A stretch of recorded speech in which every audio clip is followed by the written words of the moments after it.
কেউ আপনার সাথে খারাপ ব্যবহার করেছে, কেউ আপনাকে কষ্ট দিয়েছে, কেউ আপনাকে বকা দিয়েছে, তাহলে এই কথাগুলো শুধু আপনার জন্যই। দেখুন, খারাপ কথা বা কষ্ট দেয়া বা বকা দেয়া এগুলো কেবলই শব্দ। এই শব্দগুলোকে যদি আপনি মনে আশ্রয় না দেন, তাহলে এই শব্দগুলো আপনার কোনো কষ্টের কারণ হবে না। দেখুন, আপনার মন, আপনার স্বাধীনতা কোন কথা আপনি মনে নিবেন, কোন কথা আপনি নিবেন না। যদি আপনি কারো খারাপ কথা, ব্যবহার বা কষ্ট যদি আপনি মনে ধারণ না করেন, তাহলে কোনো কিছুই আপনাকে কষ্ট দিতে পারবে না। এর স্বাধীনতা আপনার কোনটা গ্রহণ করবেন, কোনটা গ্রহণ করবেন না। একটি খারাপ মানুষ খারাপ ব্যবহারই করবে, আর সে খারাপ ব্যবহারের মাধ্যমেই তার পরিচয় বহন করে।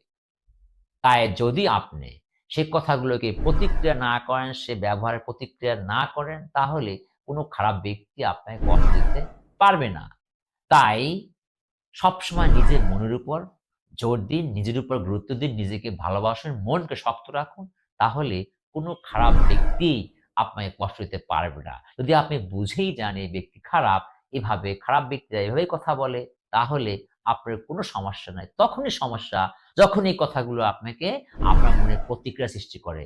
তাই মনকে শক্ত রাখুন, দৃঢ় রাখুন, প্রতিক্রিয়া করবেন না। তাহলে কোনো ব্যবহার আপনাকে কোনো বকা, কোনো কিছু আপনাকে কষ্ট দিতে পারবে না।